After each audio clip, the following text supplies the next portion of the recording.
skill is more important than any degree and any करना चाहिए everyone who wants to pursue this course या is thinking of pursuing a course उसको समझ नहीं आ रहा क्या करना है actually taking over everything else very relatable subjects to what we learn in 12th standard तो it's really important कि आपको AI का यूज करना आता हो ठीक है तो उनको ये चीजें आती हैं बट मुझे नहीं आती क्योंकि मुझे नहीं सिखाया था and we have not learned chemistry easily very well in 11 में तो थोड़ा मुश्किल होगी प्लेड गेम्स लाइक मेरे स्कूल में नहीं सिखाया था तो पर्सनली मुझे उस चीज बड़ी मुश्किल हुई थी I speaking sessions and those communicative sessions क्योंकि आजकल हम चीजें सीख रहे हैं इंडस्ट्री में एग्रीकल्चर में ऑल दैट फर्स्ट सेमेस्टर में भी हैड 6 सब्जेक्ट्स बहुत सारी ग्रुप एक्टिविटीज करी और उससे हमारा data that really helps you with job actually I became C R my class तो with that fun you really open up with people तो ये चीज बहुत अच्छी थी मेरे कॉलेज में तो तुम्हें याद करने में बड़ी प्रॉब्लम होती है याद नहीं होता है so maybe some people have mixed reactions to it but they are not bitching about them मेरे बहुत सारे हैकाथॉन्स होते हैं और we won so your girl really won the first prize we won in my opinion should learn some courses degree courses जो कि देखो हम जीत गए हैं तो डेफिनेटली हम ही सबसे बेस्ट है but hi guys welcome back to my YouTube channel I hope you all are doing really great so आज की video is going to be about what I am doing in my college and मेरा first semester खत्म हो गया तो मैं अपने first semester का एक छोटा सा रिव्यू देना चाह रही थी आई मीन इन अ वे कि ताकि हम थोड़ा डीपली समझ पाएँ कि इस कोर्स में क्या है कैसे है एंड आई हैव डिसाइडेड कि मैं हर सेमेस्टर में ऐसा करूँगी every after end of every semester और मैं क्या क्या सीख रही हूँ as a skill in skill way and practical way मैं वो सब शेयर करूँगी so that everyone who wants to pursue this course या is thinking of pursuing a course और उसको समझ नहीं आ रहा क्या करना है can refer to this video and actually get an idea about ये कोर्स करना चाहिए नहीं करना चाहिए या फिर वो उनके इंटरेस्ट के साथ अलाइन कर रहा है कि नहीं कर रहा है सो क्योंकि मेरा अभी फर्स्ट सेमेस्टर खत्म हुआ है so I wanted to make a video right now ताकि मेरी वीडियो ना तो मैनिपुलेटेड हो ना मेरे एक्सपीरियंसेस डिफरेंट बताऊँ क्योंकि अभी जस्ट हुआ है फ्रेशली तो I will be able to share the organic reactions and my organic emotions related to every subject and everything so हमारे फर्स्ट सेमेस्टर में we had 6 subjects and 1 subject was added later on which was IT primer जिसमें हमारे को SQL database Python थोड़ा सा Python तो अभी नहीं सिखाया वैसे SQL सिखाया है DML सिखाया है so some basic coding languages सिखाया है because they are really important आजकल and even if you are doing something else चाहे हमारे कोर्स में ये सब ना हो but still these days we really need the coding sector and it is actually taking over everything else so the main 6 subjects that we had were cell biology, chemistry, biochemistry, AI and bioscience, microbiology and emerging trends in bioscience so these were basically very relatable subjects to what we learned in 12th standard तो मतलब ये बहुत easy होगा सबके लिए पढ़ने के लिए लाइक मैं बताना चाहती थी एक सब्जेक्ट के बारे में थोड़ा थोड़ा तो जो सेल बायोलॉजी है it is more about the meiosis mitosis and how the cell structure of our body is तो इसमें बहुत ईजी हो जाएगा ज़्यादा डिफिकल्ट नहीं होगा क्योंकि हमने अभी नीट के लिए पढ़ा था 11th में so this sector is very easy coming towards microbiology it's more about the microorganisms and the small organisms as it says micro तो स्मॉल ऑर्गेनिजम्स के बारे में भी है थोड़ा मैक्रो मॉलिक्यूल्स के बारे में भी सीखोगे so this is very easy and compact it's not that vast so you will be able to learn it easily the third subject that we learned was AI in bioscience so AI is basically related to what we are learning आजकल so the AI in bioscience part is not that tough but it is basically holding all of that AI things that we learn in future मतलब AI आजकल overtake कर रहा है हर चीज़ को it's really important to learn the basics of AI and what all other libraries that we can use in AI because it's really important कि आपको AI का use करना आता हो ठीक है so the AI part is like it's quite easy but it's not that it's not that vast in the first semester I hope it's there in second or third semester उसमें थोड़ा हमें vast सिखाएंगे so the next part is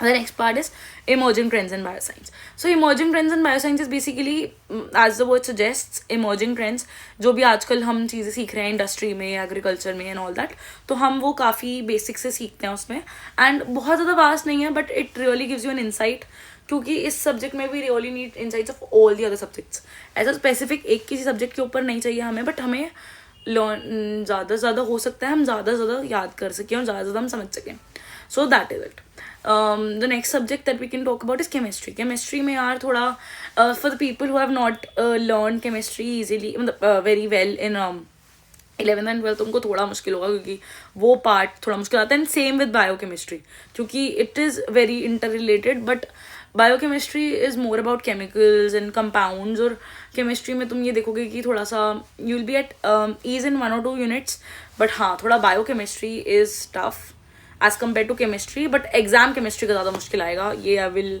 tell you मतलब ये बात सच है कि chemistry को तुम्हें याद करने में बड़ी प्रॉब्लम होती है याद नहीं होता है So we have talked about almost all the subjects, I think. Yeah, we've talked about the 6 subjects. IT primer is something that is new, but कई schools में सिखाया जाता है, तो it is very easy for those people. मेरे school में नहीं सिखाया था, तो पर्सनली मुझे उस चीज़ में थोड़ी मुश्किल हुई थी, क्योंकि मुझे मतलब SQL के जो कोड्स होते हैं वो याद करना थोड़ा मुश्किल लगता है. Although they are not that tough, the coding part is easier, but आपको आना चाहिए कि आप किस उस पर कर रहे हो, जैसे गूगल स्पेस पे कर रहे हो या आप किसी स्पेसिफिक ऐप पे कर रहे हो. That is a different thing, मतलब वो आपको देख के करना चाहिए, क्योंकि समझना इज़ ईजियर बट आपको लिखना उसको बहुत मुश्किल हो जाता है. इसमें एक्चुअली कई और भी फैक्टर्स डिपेंड करते हैं यार, कि आपने छोटी एज में सीखा है, बड़ी एज में सीखा है. अब जैसे मेरे सिबलिंग्स हैं, उनको सिखाया गया है स्कूल में ऑलरेडी, तो उनको ये चीज़ें आती हैं, बट मुझे नहीं आती, क्योंकि मुझे नहीं सिखाया था एंड मेरे टाइम पे कोर्स नहीं था. तो बट ये कि इफ़ यू लर्न इट यार, मतलब अगर तुम कुछ और भी कोर्स कर रहे हो, so this is some of the courses जो तुम्हें करने चाहिए. तुम्हें IT का करना चाहिए, थोड़ा कोडिंग वोडिंग से रिलेटेड तुम्हें आना चाहिए, क्योंकि आजकल मतलब तुम कुछ भी कर रहे हो यार, आजकल it's very important to have the knowledge of diverse subjects. तो ये चीज़ है कि थोड़ा थोड़ा तुम लोग को ये चीज़ें करनी चाहिए. And moving forward from that, I will tell you my experience as well. तो अभी मैंने थोड़ा से एकदम शुरू करते ही कोर्स के बारे में कर दिया है, मैं थोड़ा बोरिंग हो गया होगा, but let's talk about the experience. So मेरे टाइम पे भी ये लाइक बिकॉज इस बारी CUET का रिजल्ट बहुत लेट आया था. So what happen was that we joined our college in August and my college started on 7th of August. उसके बाद मेरी थोड़ी सी वो थी ओरिएंटेशन 5-7 दिन की, and my college was great enough to have those ice breaking sessions and those communicative sessions, ताकि हम लोग एज इन peers में हम एक दूसरे से बात कर सकें, क्योंकि टीचर्स से तो आप बात कर लेते हो, दोस्तों से बात करने में दिक्कत होती है. So ice breaking session in my college was something very different. We played games, like we had those game sessions, like जिसमें हम लोगों ने बहुत सारी ग्रुप एक्टिविटीज़ करी, और उससे हमारा ना एक ट्रस्ट बिल्ड हुआ एक दूसरे के ऊपर बाय प्लेइंग द गेम्स. तो उस गेम्स के through we talked and we communicated and we became really good friends. कुछ लोगों से मैं उस दिन पहली बार मिली थी, and trust me, now I still talk to them and it's great. Like because ice breaking session हर कॉलेज में अलग हिसाब से होता है, बट मेरे कॉलेज में ना लिटरली गेम्स वेम्स थी, तो हमें बहुत मज़ा आया. And with that fun you really open up with people. तो ये चीज़ बहुत अच्छी थी मेरे कॉलेज में. The second most important thing was the faculty. एक कॉलेज के लिए आपको फैकल्टी अच्छी चाहिए होती है, तो मेरे कॉलेज में luckily faculty is really nice and they are very cooperative. अब जैसे आपको कोई प्रॉब्लम है, तो आप इमीडिएटली अपनी फैकल्टी के पास जा सकते हो and they will be available to you. So that is a great thing. That's a great point about my university. Even our dean is really nice. He was so kind to have those sessions with the CR. Actually, I became the CR of my class. So he had these sessions with CR. मतलब एक he arranged a meeting जिसमें सारे CRs आएंगे and problems बताएंगे जो face कर रहे हैं in the first semester related to any teacher या environment या किसी specific मतलब ग्रुप को कोई प्रॉब्लम है, किसी क्लास को कोई प्रॉब्लम है, सैनिटरी फैसिलिटीज़ या वाटर फैसिलिटीज़ या हॉस्टल फैसिलिटीज़, फूड फैसिलिटीज़. सो इन सब चीज़ों के बारे में हमारे उसमें ध्यान रखा गया. So that was also great. जब मैं तुम लोग को भी बहुत टाइम, जैसे मेरा कोर्स कंप्लीट हो जाएगा, I will tell you about my college. जब मैं बताऊँगी ना, maybe some people have mixed reactions to it.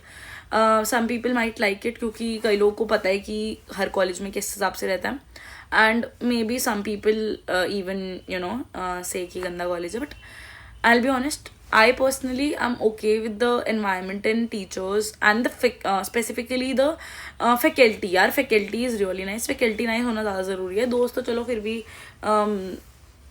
we all know कभी बनते हैं, कभी नहीं बनते, कभी बनते हैं धोखेबाज निकलते हैं. It's a lot. तो दोस्त तो नाग होते हैं काइंड ऑफ, बट ठीक है, I am not bitching about them. मेरे ठीक ठीक है, तो I will not complain. But yeah this is another thing. And let's talk about the activities. तो मेरे कॉलेज में ना बहुत सारे हैकाथॉन्स होते हैं, और मतलब they have these very nice initiatives की जिसमें बच्चे आगे आएँ और अपने बारे में बताएं. तो मेरे कॉलेज में काफ़ी सारे क्लब्स हैं, डांस क्लब्स हैं, म्यूज़िक क्लब्स हैं, इवन इनके पास क्योंकि हम लोग सारे बीटेक वाले बच्चे हैं, so there is also these clubs जिसमें आप अपनी इनोवेशंस को बता सकते हैं and you can give them more ideas. उस पर वर्क कर सकते हो. They will provide you the funding. Even हमारे कॉलेज में हर महीने में एक ऐसे कॉन्टेस्ट होता है that you can bring your own ideas and वहाँ पे फिर you present your idea. And अगर आपका आइडिया पसंद आता है किसी को तो some teachers even fund you, sometimes the teachers want to collaborate with you, sometimes they even give you the chance to go to international like या फिर स्टेट वाला जो होता है या फिर इंटर कॉलेज होता है उसमें अपने आइडियाज प्रेजेंट कर सकते हो. तो this is great in my university and I think आजकल ये हर यूनिवर्सिटी में होना चाहिए स्टार्टअप्स का, क्योंकि as the time is going ahead like everyone is in the fast pace, तो भाई स्टार्टअप्स को सपोर्ट करना is very important in my opinion, और ये हमारी यूनिवर्सिटी वाले कर रहे हैं which is a very nice thing and I appreciate them for that. अब मैं तुम्हें बताती हूँ थोड़ी सी एक्टिविटीज़ जो हमारे कॉलेज में होती हैं. So I performed in one of the like scientist hunts. तो साइंटिस्ट हंट में we had to depict one scientist and उसके बारे में हमें उसकी लाइफ की स्टोरी बतानी थी and we won. So your girl really won the first prize. That was the thing and we really enjoyed it and trust me we were not expecting to win because हमसे अच्छी एक team थी. मतलब देखो हम जीत गए हैं तो डेफिनेटली हम ही सबसे बेस्ट थे, बट समथिंग वाज दैट उन्होंने बहुत अच्छा they did the really nice skit part, but वो हमारा स्किट का नहीं था ज़्यादा तो इसलिए वी वन. उनकी स्किट बहुत अच्छी थी and we really liked it. That was the thing. And talking about the freshers guys, this is the best time of your college life. एक ही बार आता है. And I swear, we enjoyed to the fullest. We lived that day, and we were not limiting ourselves to anything. We had these contests, उसमें dance और music with every freshers में college वाले they arrange these visits. जैसे हम गए थे बिकानो पे. My classmates went to Amul as well. तो मतलब यहाँ पे हम इंडस्ट्री विजिट्स पे जाते हैं and we really get to know कि वहाँ पे कैसे काम करते हैं, क्या होता है, एंड मतलब we get to know the minor details कि किस डिग्री सेल्सियस पे जैसे खाना पक रहा है फॉर एग्जाम्पल, क्योंकि biotechnology can have a lot of other fields ना. फूड टेक्नोलॉजी भी है मेरे कॉलेज में, बायो इन्फॉर्मेटिक्स भी है. सो मतलब बेसिकली कितने डिग्री सेल्सियस पे खाना पक रहा है या कितनी बार दे डिस्पेंस देयर ऑयल, कितनी बार what are the ingredients that they are using, what is their top sale, what is their lowest sale, what is the item that everyone loves और वो अब डिसकंटिन्यू हो गई है. तो हमने ऐसी छोटी छोटी बहुत सारी चीज़ों के बारे में वहाँ से नॉलेज ली. these are the main things that जो कॉलेज में होता है. अब मैं एक छोटी सी टिप सबको देना चाहती हूँ. whoever is doing any course or anything, मतलब everyone knows it, but this is something I'll tell you about my course. तो everyone in my opinion should learn some courses, degree courses, जो कि बहुत सारी वेबसाइट्स पे available होते हैं यार. आई नॉट मेंशन द वेबसाइट्स. बहुत सारी ऐसी वेबसाइट्स हैं जिन पे काफ़ी सारे कोर्सेज होते हैं. इवन फ्री कोर्सेज भी होते हैं, पेड कोर्सेज भी होते हैं. There are also government certified courses जो होते हैं and people can avail them. और इसका गवर्नमेंट मतलब एक एग्ज़ाम होता है और गवर्नमेंट से सर्टिफिकेट मिलता है. सो आई सजेस्ट यू कि यार मतलब तुम लोगों को कोर्सेज करना please. And personally I have done a data science का course. The site I have done it from is they give you the opportunity to actually take an internship or something. So I'm hoping I get one soon. And ये बहुत ज़रूरी होता है हमारी CV के लिए, resume के लिए, क्योंकि like if you have those certificates, you have the internships की all that data that really helps you with job. And I hope every one of you knows कि college का time is very crucial. That's what my parents have been telling me. That's what I can tell people. But यार एक चीज़ है, skill is more important than any degree and any of your CGPAs or marks or anything. So I would say तुम skill पे work करना. Even I'm doing that. So अभी के लिए आज के लिए इतना ही. Thank you so much for watching and I hope आप सब मेरी वीडियोस को पसंद कर रहे होंगे. If you want something else that I should post, I will definitely do it. So thank you so much for watching. Bye bye.